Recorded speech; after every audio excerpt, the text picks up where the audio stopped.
В момента има перфектното наслагване на фактори, които водят до тази експанзия на цените на имотите. Значи, доходите растат. Това, че Да. бяха обвързани средни заплати с минимални, има едно индексиране и видях една графика от един експерт, която процентният ръст на средната заплата в България абсолютно има корелация, съвпада с ръста на цените на имотите. Буквално едно към едно, ако сложиш процентно как се увеличават.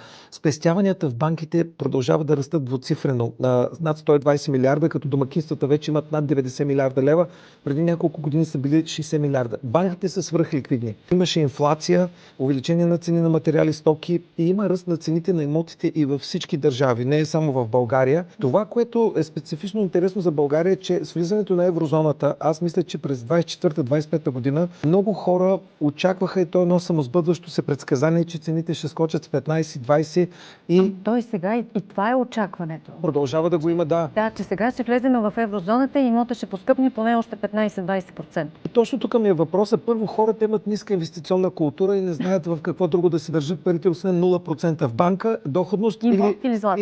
или злато. Да.